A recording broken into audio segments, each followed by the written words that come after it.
young coaches can't be like, oh, I'm going to be like Cameron Cheek and I'm going to, just only post transformations. Bro, they're never going to go anywhere. So if somebody's speaking, we make the requirement is that what you're teaching has to be something I can then go and implement on Monday. If you're just giving me a theory, it's irrelevant. I don't care about it. 30,000 feet's pointless. Do you think they'd use the I want to be different as they think that difference is going to be a big selling point of why somebody would choose them over somebody else? The real truth why I think people say that is because... All right, welcome back to another episode of Business Brains and Bronze. You are joined here with myself, Nick Justice, and Mike Crowson, per usual. And today we don't have Taylor with us. He had some family stuff going on, so it is all good.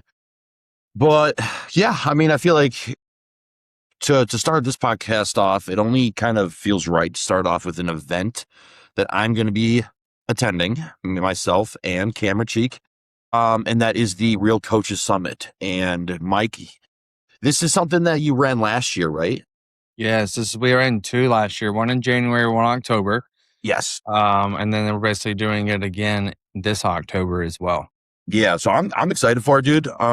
Just because with what I know from you and what I know from just like why me and Cameron are going out to it, and as Cam and I are going out for the audience, Cameron and I have merged businesses. And this is something that we want to do together so we can just like expand, open up the doors to many things business wise, mindset wise, etc. So like for the listeners that are coaches, go into, what the Real Coaches Summit is, like what the value is in it, what it's about. Yeah. So, well, 2 things to be funny here. Real Coaches Summit is in Vegas held by ROM, which is an amazing event that I'll be speaking at next April in 2027. Shit. Our Coaches Lead Summit is That's what it was. That's what it was. My really bad. Really close. So we have a Lead Summit, which is our big event. And then we have like our coach operator workshops, which are very like tight niche, like 10 or less coaches, very hands-on, like 2-day intimate setting. This one is going to be 80 people. We're going to do 30 VIP, 50 general admission, 3-day event. But essentially what we're doing is VIP day 1 all day. And we're not going to basically release itinerary or curriculum for that quite just yet. It's just know that it is in our office, not in the auditorium. Very intimate, hands-on setting, kind of like workshop, just not the same material. Day 2, speakers all day. We're going to go out to eat barbecue. We go every year to the same barbecue joint. It's amazing. I absolutely love it. I even ate it last year during prep. I plan to eat that. And then Friday, doing a little bit different this year. We're going to do basically like a 3/4 day, and then we're going to go get a lift. Everybody at Absolute Recomp. So content galore across the board, and then just networking and then education. So waiting on a few confirmations from people, but people like Dom Kuza is going to come out and try and speak. We've got who else? Some of our other coaches that are potentially doing well, who've basically been able to scale and keep organized, that are maybe specific in certain areas and things they're able to teach and talk about. Of course, I'll be speaking. The team will be speaking. I don't like to actually pick what I speak about until like 2 days before. At this point, I talk so much, I can just rip on whatever. I can make a slide deck or not. It doesn't matter. It's just, what do I feel like people need and want? And just basically focus on trying to get leads and grow the business, which is the whole point of the business. We'll have business coaches come in as well, which is actually the first event I think that I know of to where competitors per se are in the same place. Because if since we're not a mentorship company, if I had another mentor here, it's weird, right? But since I'm a software company that partners with 10 other mentors, then it doesn't really matter because it's not a competition per se. Nor do I think there is competition, because if you don't like a person, you're not going to buy from them. That's not a competition. You buy from people you like. And so, but again, the idea is just focus on leads and essentially growing that, growing the business really from the front. A lot of great coaches are building their businesses from the back through referrals. Just not a consistent thing. So you want to make it to where you want to really grow and get predictable income and predictable leads. Let's put a strategy in place to do it. And that becomes the main focus of Lead Summit. So that's, the main focus is putting that strategy in place, and getting those leads from the front. What's like So you said people, because I did this a ton when I first started coaching in 2020. I was leading, I was getting the leads from the back. What I was doing was, I did my first ever summer cut. I got peeled. I was like, oh, wait, I'm getting noticed more and people want me to help them because of how I look. So then they would give me that word of mouth and then I would post them and their friends would want to hire me. An example of getting the leads from the back end, right? So that's what I mean. I feel like everybody does that. You can only do that for so long, though. But also, I feel like even established coaches still do that. Like, hell, bro. I mean, today I put 2 posts up, and one of them was a transformation of a prep client in prep right now. The other one was me hands on training with one of my pros. And I'm not using those things to attract leads. Are leads going to come from them? Yeah, absolutely. I'm using that because it's my branding, and I'm showing like, yo, you're one of my guys. If we're in the same area, we're going to fucking train together. If you're one of my guys in prep and you're kicking ass, I'm going to put you up there. I'm going to post you. I'm going to show the people that you work hard. So, but also on the other side of things, like I have different areas of how I attract leads.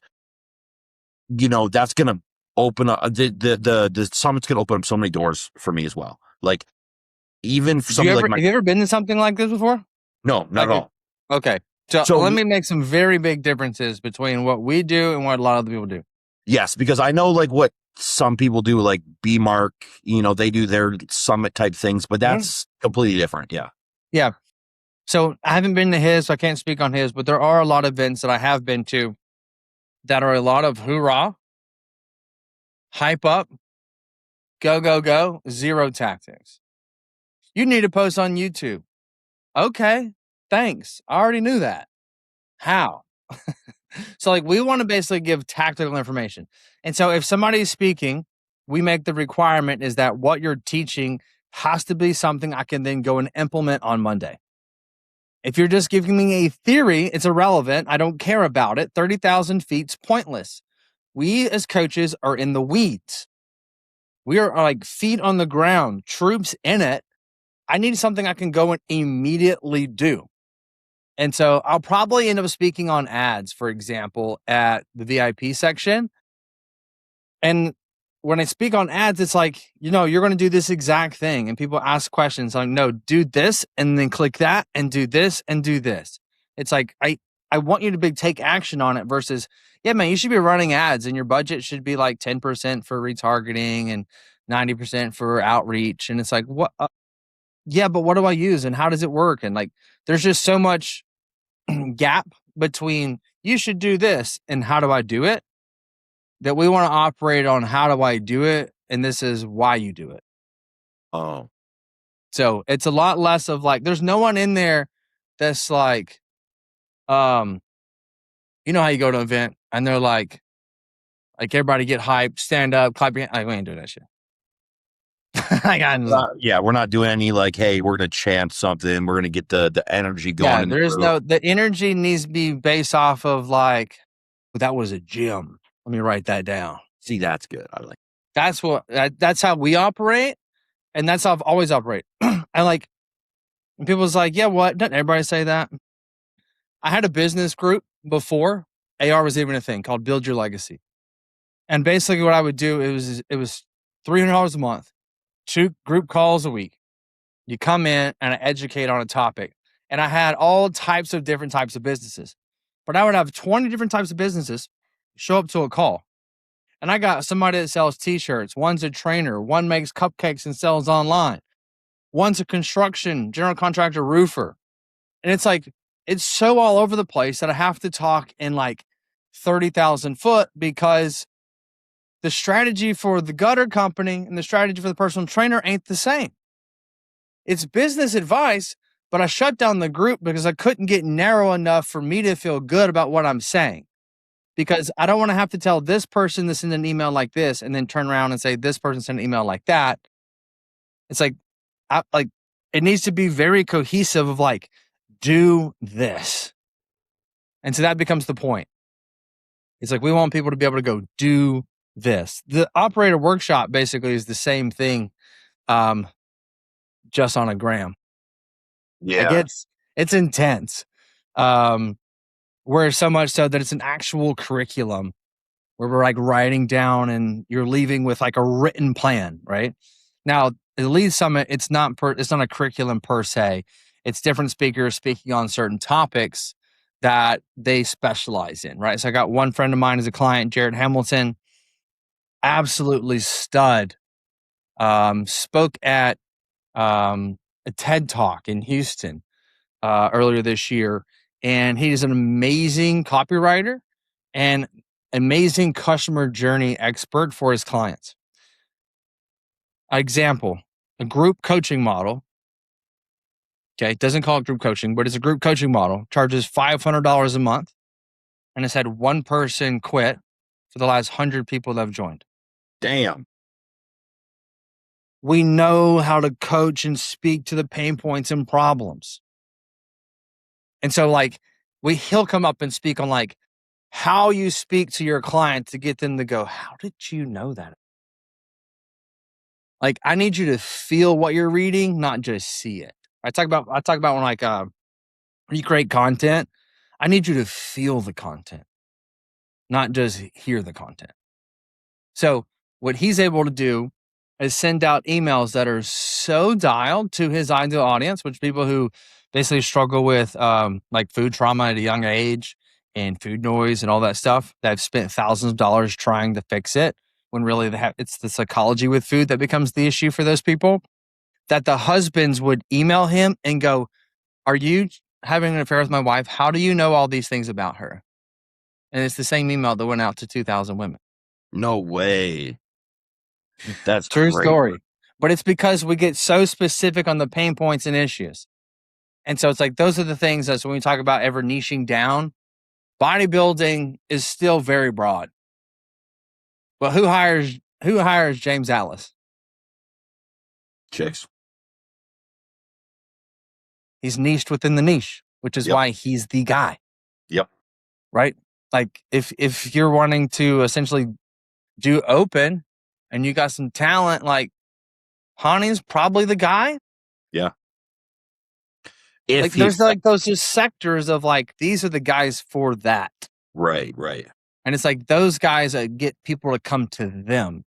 And that's comes the barrier there is like, we post things to attract people and get leads in, and then we post proof. But when your proof is all the same, people will seek you out because you're the expert in that thing. So we want to basically have people speak on those type of topics. Retention of like lifestyle versus prep clients, how to attract ideal client, how to speak to ideal client, best ad strategy. Nothing chaps my ass more than seeing somebody like pay 40 grand to learn how to spend $5,000 a month in ads. I think that's so stupid. Not when I got to show you how to do it in 30 minutes. Yeah. Like literally. It chaps me. But another day.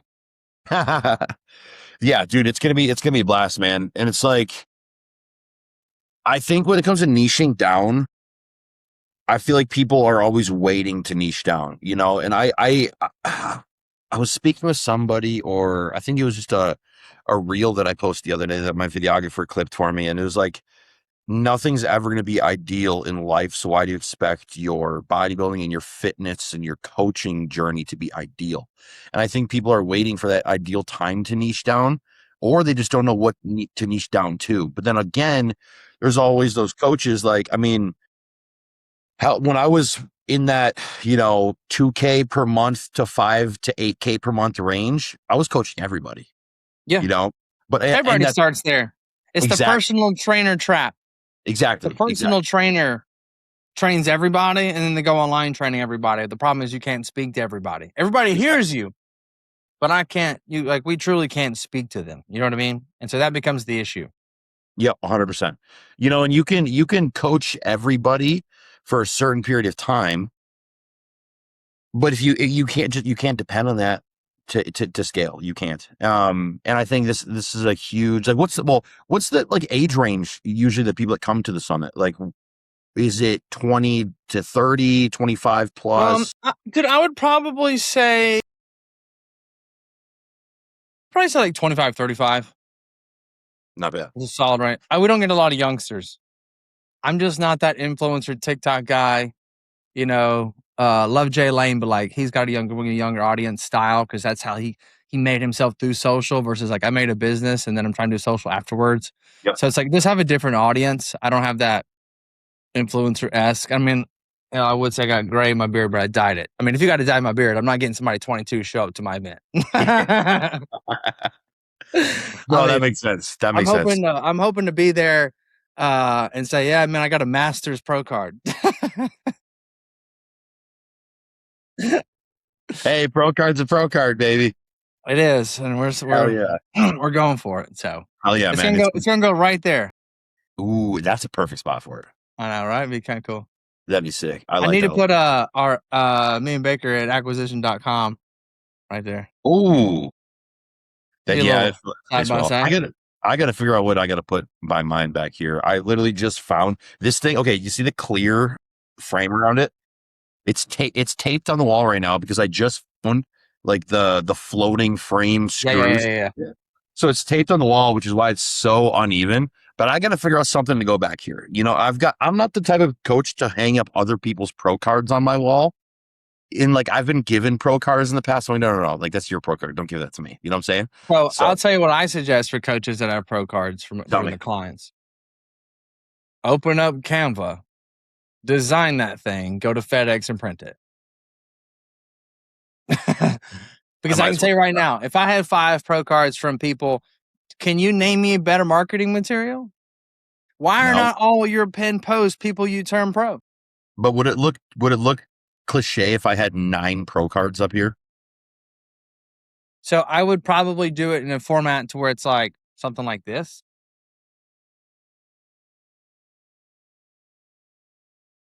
Yeah. Oh yeah. There you kind of like stack them up. You know what I mean? Yep. I would get something like this, honestly, to where it's like you got all like you put this on the wall. You know, you can put all your knickknacks, trophies, etc., whatever. So like I've got a combination of like, really it's like 20 badges from events. That's cool. I've got old stuff from me and Dad as a kid, things I've invested in. Alex Ramosi. This is pretty cool. Like Shopify clicker when I sold my company. This is how many orders we had sold, 238,000. That's sick. All the way down to like rocks from Kilimanjaro and Switzerland and whatever. Yeah. This old still right here, baby. No way. Yeah, bro. That was 21. Wow. That's crazy. Old school. Yeah, I gotta do something like that for sure. I gotta definitely get a bookshelf. Up. That's sick. And then so our actual office is like all back here. We got like it's like 3,500 square feet, but sweet. Damn, that's big, dude. Hell yeah. I like it, dude. I like it.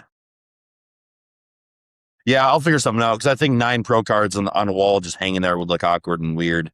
But I'm gonna definitely figure something out. I mean, my decor right now is my favorite plant. Yes, a gun. 300 blackout and my duck shotgun. So I think like personality is perfect to match what it is you do. You know what I mean? I'm really big on teaching this too. Is like I need your background of where you make content or sales calls to match your ideal client. Yeah. Like if you didn't work in bodybuilding, those things would be irrelevant. Yeah.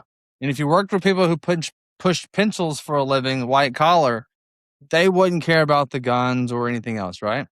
Mm-hmm. But it's like you got to match your brand. And I know you attract your brand, but not everybody goes after them and the people they want to work with. Only those that we get lucky when who we are and who we want to work with are aligned.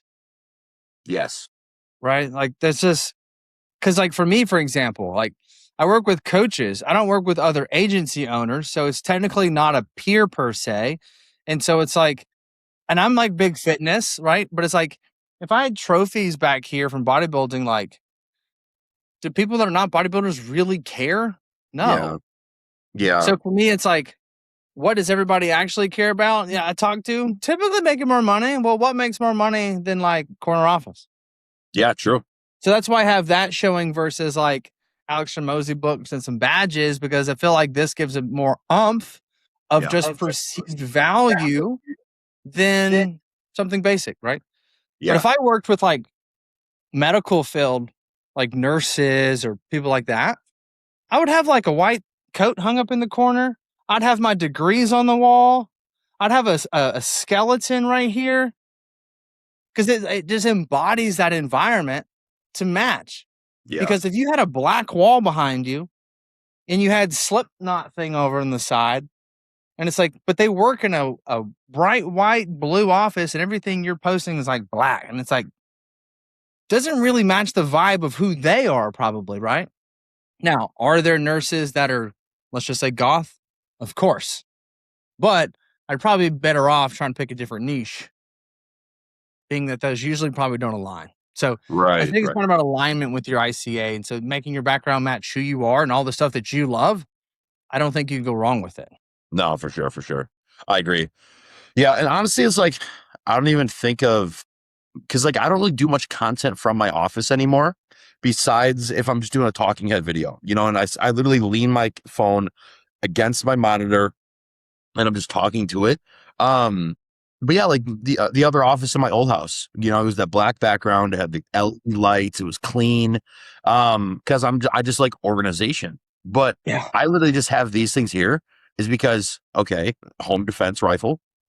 And because I duck hunt all the time, and it's just I don't have a city for it, and so but like if you had it safe in there, like that would also match the theme. That would be dope. For sure. I think a cool, a big safe right here would be cool, or in the corner. Yeah, that'd be sick. Or maybe we're doing something for Baker's office that's pretty cool. It's his idea, but we ordered like one of like 16 different hats. So it's like red and white, you know, camo, blue, like all different types of color combinations that we're not planning on selling. But we ordered them. He ordered like all of them one off. And then what we're doing is in his office, he's got a wall behind him. He's going to like line all 16 up of them, and it's going to be a giant coach hat wall. And I'm like, dude, that's so sick. So that's going to be so cool. Bro, now imagine Baker's doing freaking content and that's in the background. That's going to Yeah, exactly. So it's like, so also when it comes to creating content, right, we need two things. You got to consciously speak to people and subconsciously speak to people. And so for you, like if you make a piece of content with the IFBB Pro card or guns or camo or whatever, you're subconsciously speaking to those people with those things in the background. Just like when I'm talking about something humorous with my wife, but I'm wearing this hat, subconsciously, it's going to attract the coach to listen, who also might be married. I didn't say anything about coaching, but because it's there, subconsciously we see it. Whether that's the Lambo or whether that's the palm trees, skiing, whatever it may be. This is why like your environment of where you're at is not as important, but secondarily important to what it is you actually say.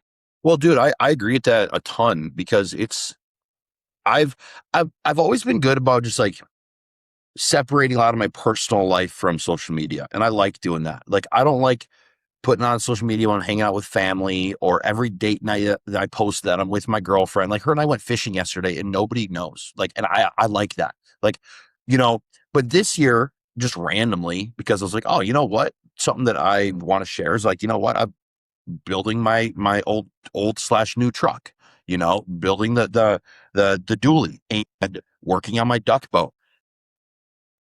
That people are like, oh wait, this guy, like the amount of comments that I get, people are like, oh dude, I got so much more respect for this guy that he works on his own shit and he doesn't just pay somebody to build it, you know. And they're like, yeah, like when you spilled that oil on the driveway.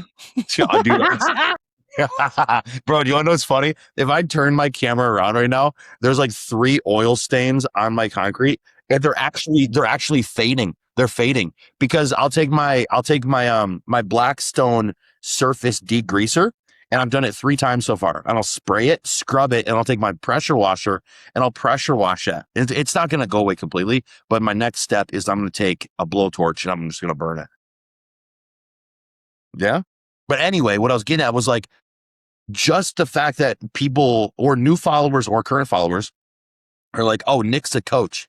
Nick is the no bullshit bodybuilding coach. Oh, he likes diesels too. He works on diesel trucks. Oh, that's sick. I do the same thing. Oh, Nick likes duck hunting. Nick likes fishing. And it's not me going like, oh, I'm going to put all of my hobbies on social media now. No, it's just like it attracts. It's that, like you just said, it's these getting into their subconscious, Yeah. And it's just, I don't know how many people I signed up because they like diesel trucks too, but it's Dude, I think that's everything you do with brand, right? So you're like, you from a personal standpoint don't want to share personal. But what you're also saying is that personal actually has been building your business. totally. So there's Yeah. this line that we have to essentially float, right? It's like for me, I made a post 2 days ago that's like 500,000 views. Like it just exploded. I'm just talking in the hot tub to entrepreneurs that pay their own bills. Or like I talk about my wife going to the gym, getting hit on, or how owning a business is like the worst thing to do for your health, or my wife walking down the street, walking our 2 dogs, and I just like make a reel and like, I'm a lucky guy. Like all the things that I put a personal touch to, those are the only things that give views. It's a good Like point. if it's business related, it ain't doing nothing. Yeah. And so for me, it's like getting people to, I say this all the time. No one's going to buy from you until they buy into you. And how can I buy into you if I don't know anything about you? Yeah. If all you talk is business, all I know is business Nick. But personal Nick makes me go, hey, dude, I also duck hunt. And like, dude, if I was there, we could definitely hang out together. And so now there's this camaraderie that essentially is built, and trust happens before even a conversation ensues. And that's where what is great for business is building connections. At the same time, somebody else is going to not like you because you're a hunter. But you can't have anybody love you if somebody doesn't also hate you. Yep.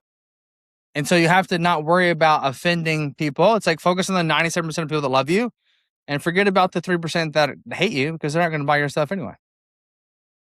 Not at all. It's like it's one of those things too where it's kind of, I don't want to say it's a proud moment for me because it's not. It's more so like just a couple of coaches or a couple of my athletes that are also coaches, and they're young coaches. They're probably, in terms of income wise, probably within that 5 to 10K range. Which is a great spot to be at for newly getting into coaching. What I've noticed is that there's more personality in what they post now. And I'm not saying it's because of me, but it's because they're starting to see success of the people that they want to be like, or in terms of business and coaching wise. And they're like, hey, I'm going to go to the gun range today and I'm just going to do, dry fire. Who goes to the gun range and does dry fire? Like, let's be real. Why would you go to the gun range to do dry fire when you do it in your living room? Exactly. But, it 100%. But this athlete that I'm speaking of, he goes there to get the reps in of pulling from the holster. Like he has an intention behind everything. And I taught him that indirectly. And I taught him like, hey man, to live like a bodybuilder is to live like a bodybuilder 24/7, 365. And what you have to do is you have to have intentionality behind everything you do. And he's just taking it a step further. He's like, you know what? When I'm at the range, I'm not going to fire a single round down range today. I don't care what people think. I'm just going to do dry fire from the hip because I need to practice my draw.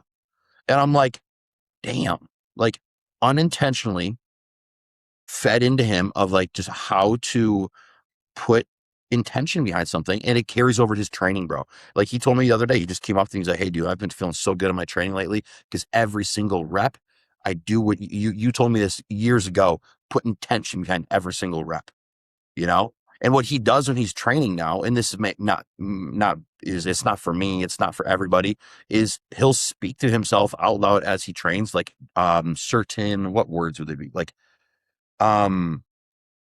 motivational words per se, like be like discipline or grit or certain things like that, because he then associates that next rep Yeah. with So basically, that word it's association. saying affirmations to words. Yes. Yeah. Yes, and then he brought that up to me the other day. He's like, "Yeah, do you remember that conversation you and I had, X amount of years ago about just having more intention behind things? That's why I train the way I train." And I'm like, "Holy shit! I didn't know like that came from this." You know, it's cool, man. And he's just doing his own thing, his own personal brand. He's being successful with coaching, new bodybuilders, new athletes, and it's cool, man. Because I think the days of workout edits is long gone. You know what I'm saying? Cool hype up videos, it's long gone. And I think people just want It to is. see who the hell you are. And I think that's what most people lack sometimes too, is like they don't realize the importance of showing people who the hell they are, you know? That's why the talking head videos just do so well, right? It's like because the authenticity that comes with it. And because it's like, I think the day of scripted stuff is pretty long gone. And I think you have to be a savage to do good scripted content. Like, you got to be really good at your communication and filming skills to be able to make a script sound real, Yeah, for lack that's of better true. words. That's so Like, B true. Mark's really good at it, Oh, so good. but he's like the goat at it because he's been Yeah. doing it 10 years, Hmm. And it's like, also has an entire team, right? It's like, you probably ain't going to be very good by yourself when you try to do a show by yourself, Yep. Yep. right? Unless you've done 30 and you get it and you like, it just takes a long time to become proficient, but you move faster. You move faster alone, but you'll go further and better with a team. Yeah, for So like sure. you can post a lot by yourself real fast, but they'll become better quicker with the team. The Whether longevity that's is somebody studying it or scripting it or giving feedback, another set of eyeballs and ears. Yeah. the longevity. That's when you need to sustain longevity, to have longevity be at the forefront. You need to have that team for sure. And and that's honestly a big thing that me and Cam have talked about too. It's like, hey, where do we go from here? Do we just have to keep increasing prices? You have to keep increasing your roster capacity even as prices go up. Because nowadays, I'm not gonna lie, it's been the easiest for me to sell 500 a month than ever before. Okay, Sure. But because it's a I've combination of things, right? So like the money is not the same as it used to be. You've become better. You're in a bigger authority. You've got more experience, more trust. Like it's just all those things kind of compound, right? At the same time, I can be, I can say the same thing for myself in my own atmosphere, to where it's like, can I just be real for a second? In March, when we hosted our first workshop, right? Our first one, we didn't have a notebook. And we had 2 people pay, and I had to invite 3 people to fill the room. no way, Yeah. dude. And then I invited one other person for the one in April, and then May sold, and then a couple came, so it filled the spot of 5 seats. And then it compounds when people see it. We sold 21 workshops last week. Dude, that is crazy. When you told me that last I'm week, sold out until mid-October, crazy, dude. right? It's like I'll have 100 coaches in office from when we start back. August 20th is our next one. From August 20th to December, we'll have 100 coaches in house, That is not nuts. including a lean summit. It just Wow. takes time. Yep, it does. Time. It does. Another real scenario. We hosted a webinar 2 years ago to date, like really close to this time frame. 0 people purchased after a 3-day webinar. Really? Now, granted, is that probably because we sucked? Probably. Right? Last year's lead summit that you're coming to this year, we sold 20 people at a $6,000 offer live from stage in 16 minutes. Oh, bro, that's crazy. That's a 2-year transformation if I ever seen one. That was 1 year. That's 1 year. Shit. Yeah. But so it's like when you fail at something, giving up isn't really an option. Did I ever run another one? No. I was like, who wants that defeat again? Who wants to take another L, man? No one does. And it beat me down because I had high expectations.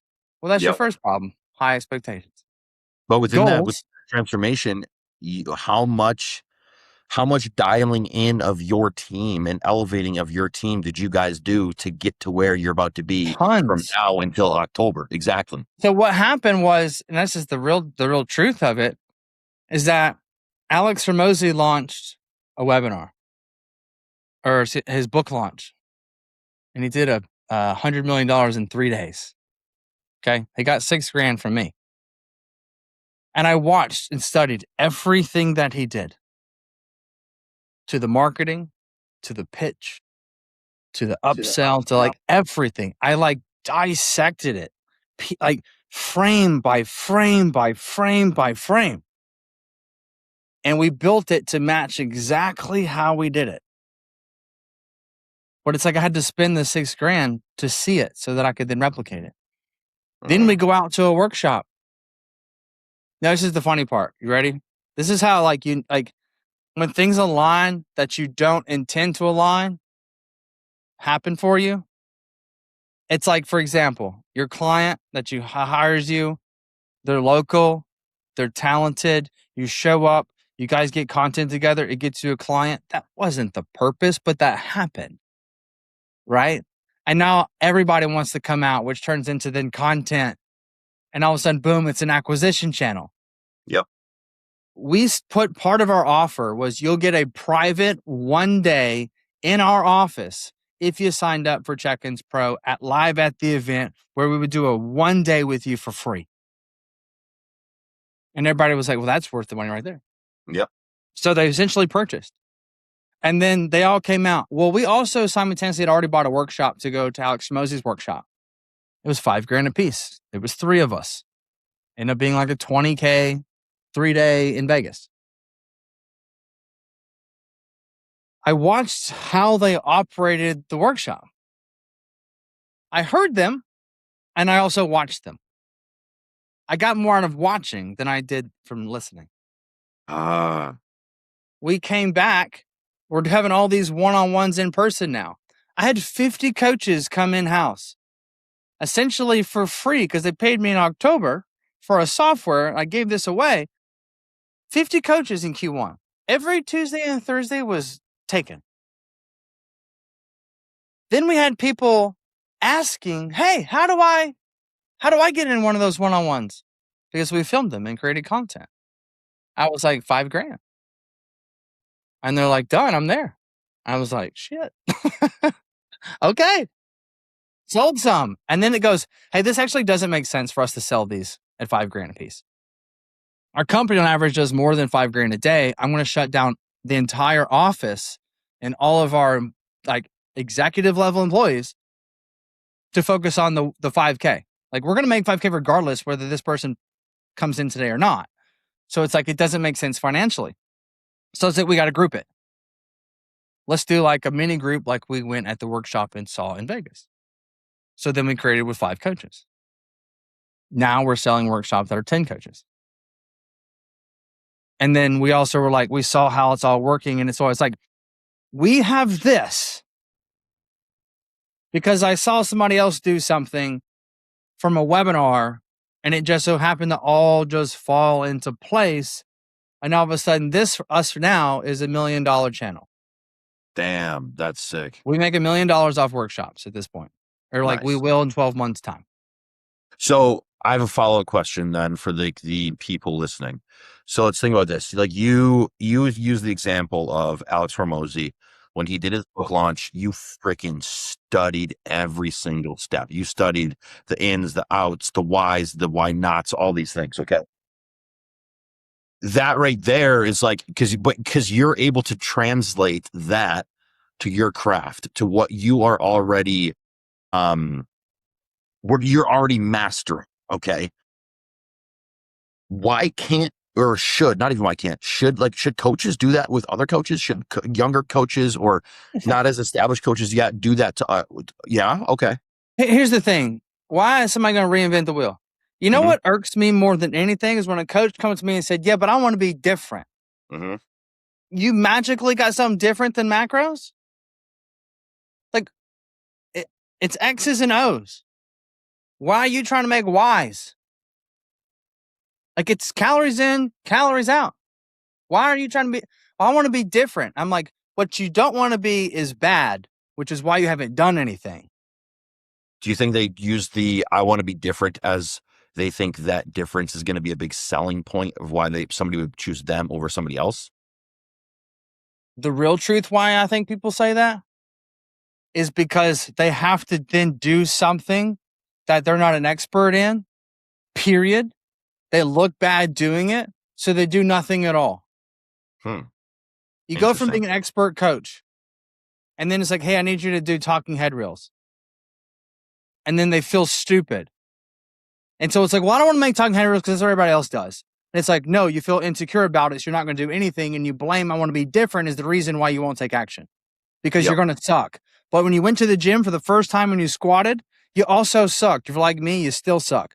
But if you show up every week, guess what? Your squat gets better. But you're not willing to suck first. That's why people won't do it and blame, I want to be different. You don't want to be, you mean you don't want to make 50 grand? You don't want to make money? I want to be unique. There's nothing unique about calories in, calories out. Like, science is science. You can't change it. Right. So for me, it's like the wanting to be different is just, okay, use your brain then. But at the same time, you still have to do some of the same exact basic stuff. I need you to talk on nutrition. I need you to talk on whatever it is that you focus on. And yeah, you can put your own spin to it. But I got a reel 48 hours ago, 500,000 views, because I saw somebody talking about if you pay your own bills, congratulations, you made it. I redid it with my twist to it, and I have 500,000 views. Yeah. Why reinvent the wheel? If it works and people identify with it and like it, add your own flair to it. I think the only way that it doesn't, I think the only thing that younger coaches and not as established coaches should not operate is, take Cam, for example. Okay. This is him. He's like the only person I can think about off the top of my head. Cam, for example, it was sink or swim with him right from the beginning with coaching. Otherwise he literally would have been homeless. Okay. Like, has he told you his story? I think parts of it. Yeah. I'd not be surprised if one day you hear the entire thing. It's very intense. It was sink or swim. He got in it at a time where he saw success right off the rip, started posting about it when Instagram, it wasn't flashy to post about, bodybuilding preps, being the coach, posting half naked men on your feet, whatever. And he just built his brand off of how good his peaks were. Okay. And that's him. And now you and I have both noticed this with him. He's doing so much more talking on Instagram. Okay. Because he knows that that's something he never had to do as he came up, and he was never good at it. So now he's trying to get better at it to also have more of an authoritative tone. Young coaches can't be like, oh, I'm going to be like Cameron Cheek and I'm going to, just only post transformations. Bro, they're never going to go anywhere. They're never going to go anywhere. Okay. So it's like, if you want to be like Cameron Cheek, you have to be able to translate it over to your own scenario. If you want to be like me within coaching and business, you can't start freaking talking like me. There's only me. Like there's nobody like me but me. What you have to figure out, okay, that got traction with Nick. Like you said, how can I spin it without without reinventing the wheel? Yeah. It's literally, if you've got a hot topic, yeah. Let me give my take on it with my spin and my accent. Yes, exactly. Exactly. Like, you got to have your emotions. Like, if I come out talking like you talk, I'm like, that's not like authentic, first and foremost. Yeah. Right. Because it's like, now we're playing a character. Yep. And I struggled with this for the longest time. Baker, I'd make content and he's like, why are you talking like that? I'm like, what do you mean? He's like, you're turning it on. Like, you're acting. He was like, you don't talk like that. He's like, just be you. Which is why most of my content that does well is not where I'm like, okay, hit play. Because all of a sudden I just start shifting to acting. But when I'm holding the camera, it's hard to turn it on when I'm being real and authentic. Exactly. Right. And it's like emotions attached to it. But I think a lot of people struggle with that just because the insecurity of like, okay, what are people going to think about? Yeah, very true. It's cool too, like, I just had a great example. Is with one of my athletes. Yeah, so I've coached him for about 3 years, and he's a coach himself. He's put a couple people on stage, and he watches this podcast. He definitely know who he's gonna know I'm talking about him. Many times throughout me coaching him in his check-in form, he'll be like, "Hey man, what are some," like at the end, like, "Hey, what are some tips that you'd give me on, this with social media, or how to gain clients and leads, through social media when I'm posting?" And there's times I would give him those tips. Okay. Like I would give him like, "Hey, try this, try that." But at the end of the day, probably like a year ago, I told him, I was like, "Hey man, like whatever I tell you is not going to work unless you actually, one, do it, and two, do it, do it like you." You know what I'm saying? Like I'm going to stop telling you the sauce if you're just not going to do anything with it. So do something with it, and then do something with it that's you. You know what I'm saying? Um, and I just think people aren't creative anymore. I think people, like, you can be creative but still be yourself. People think that being creative with content and social media is all about doing something for the sole purpose of it going viral. No, dude, that's not the purpose of it. The purpose of it, what's like, yeah, are things going to go viral? Yes, they can go viral.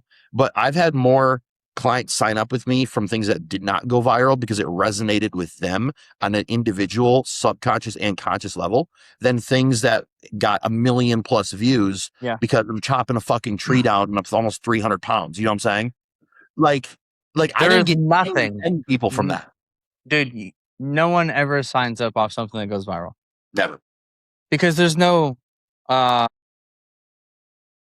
there's no trust that's built in 30 seconds. It's attention is grabbed, then I come to your page, and then I see other stuff that has more meaning to it. So, like, the views is going to have to be off something that is all about somebody else and nothing about you, because no one cares about you. They care about the funny thing you're doing or the motivation about it. But it's like not about you per se. It's about them, how they feel. They share their feelings. They don't share your feelings.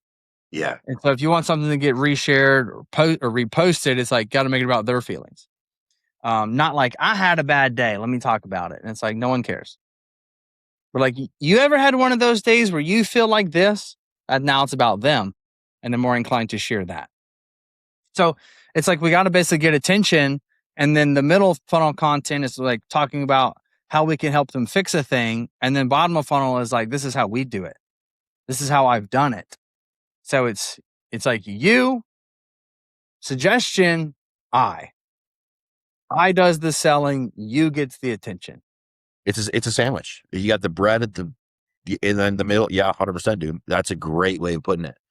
Well, so like, and I mean, that's, speaking of content, that's one area that people get leads from is content. That's an area that people don't get leads from is because their content is not going to attract leads at all. Like if you specialize in, helping, busy entrepreneurs lose 20 to 30 pounds, like if that's in your bio, or how some of those mentorships tell you to do, um, but you're only posting content about your BMW M3, like, like you're the issue, bro. It's Yeah. not, it's you're the issue, and people aren't going to trust you. People aren't going to, like, maybe you may get one other client that has a BMW and, oh, my coach has a BMW too. Okay, cool. You related to one person. So it's like that content, getting leads through content has to be you, but also has to have the sustenance in the sandwich that you just explained. What's another area people like mess up with getting leads? Not through like content aside, like what's something that people wear, or what is just a gem for lead gen? If you try to work with like professional adults, stop wearing fucking dark sport. Dude, it's so good. Susan, mom of two, doesn't care about your oversized sweatshirt that you tuck in your sports bra with your tight ass leggings on. Yep. What does she care about? She cares about Lululemon, bro. Right. So you have to match essentially them. And it's like, yeah, but this is me. I'm sorry. This is a business where you're trying to attract the wrong person because you're getting all the girlies to hype you up who also care about that. But their moms that you're trying to train don't. And at the same time, do they want to associate with that? Probably not. Just like if you train women, you can't be posting something shirtless wearing low-rise jeans because her husband, John's going to be like, there's no way you're working with that douchebag. It's so funny. Right? But that's so real. Uh-huh. It's like you have to not only sell to the person that you're actually going to be training, but also the spouse that has to okay you working with that person. This is why I say that it's like I pin me and my wife as part of my post because my account, like we DM women, and I want there to be a very clear like indicator. I am DMing you. I am not sliding in your DMs. Mm-hmm. But at the same time, if I had a big old chain on and I had like just gaudy, let's just say like blinged out watch, and then I had on a tank top as one of my, like I'm posting, you think she's going to take me as being respectable? Like probably not. But it's nothing to do with the chain and this, that. It's the statistics of who that person probably is. A lot of people pride themselves on, I don't care what other people think. Yeah. Well, unfortunately, you can't have that thought process when you're trying to sell.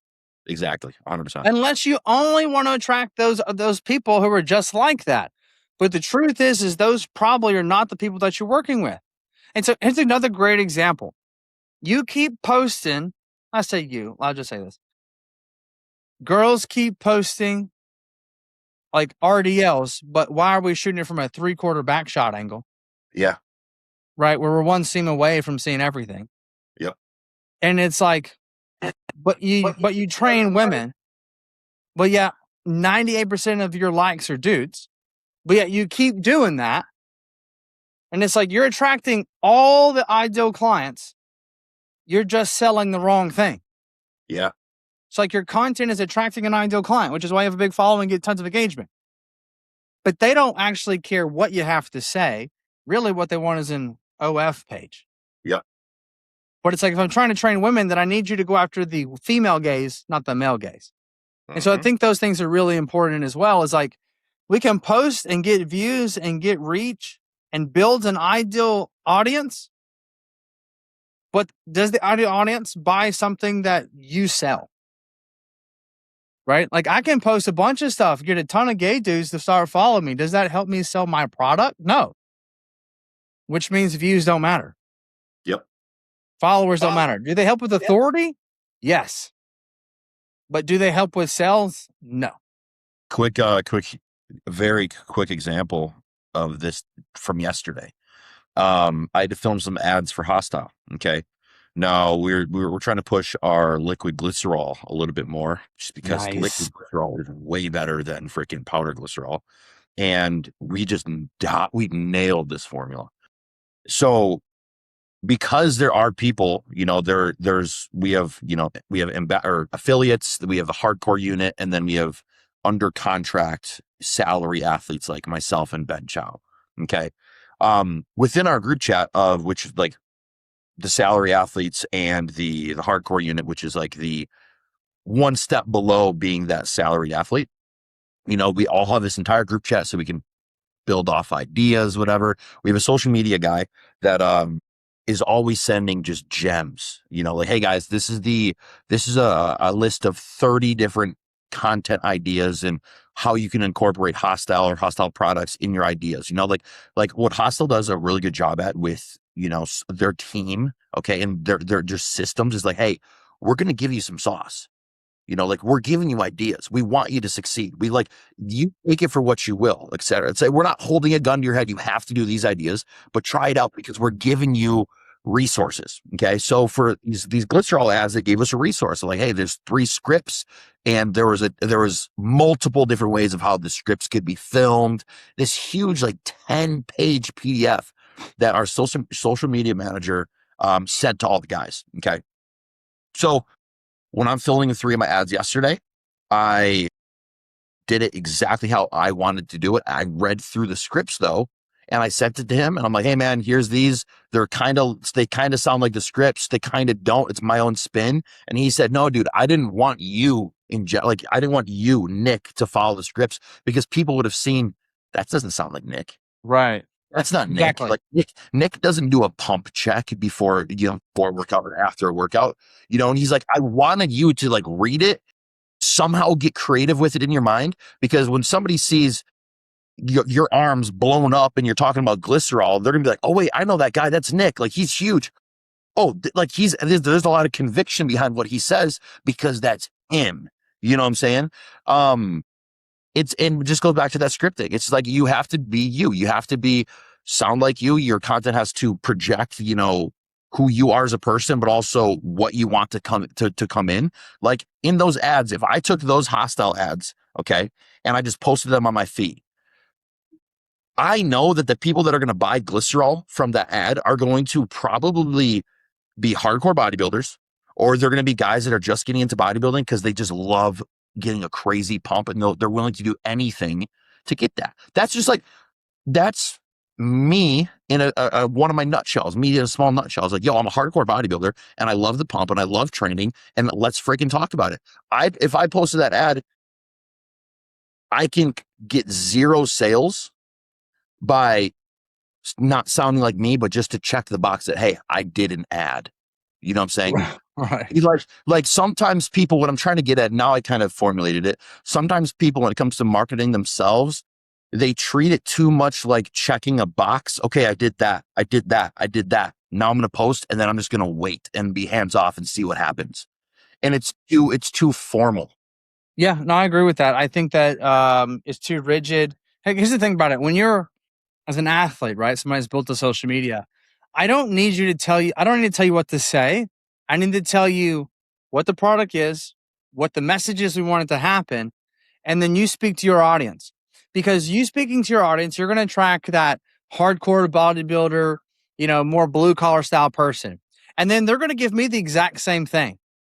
And then I'm going to twist it, and I might go after somebody that, let's say, is more of it, let's say more business oriented, maybe more white collar, maybe more straight laced, right? And it's like, I have my audience. And then there's this other person here that speaks dark sport, which is on the other side of the fence, right? Also bodybuilding, but different. And so it's like, we need each person to speak their language to their people, which is why a company doesn't have all the exact same type of influencers, because why would I want 3 people who all have the same followers? Mm-hmm. I would rather have people in different sectors so that I have a different reach. Same product, same results, different message. Yes. Yes, 100%. Dude, yeah, that's one. I mean, dude, we've been recording for an hour. That's one hell of a way to end it here. I got to go train legs. But I already got mine in this morning, man. yeah. You're going to do better because low carb day. It's like after 3, I had 1 meal this morning, and now I've got high all day today. But dude, go crush it. Dude, it's gonna be a good workout. I'm liking it, man. I like having 2 different gyms, man. Like there's this one. I go to 3. Yeah, because you go to an AR and then you go to which other ones? Yeah, so I've got AR as my home gym.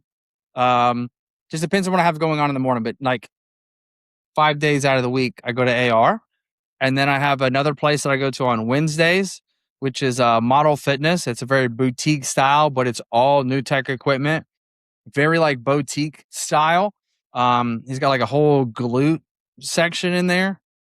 But I get body work every Wednesday with Dante, which is amazing. If you're ever in Dallas, get worked by Dante.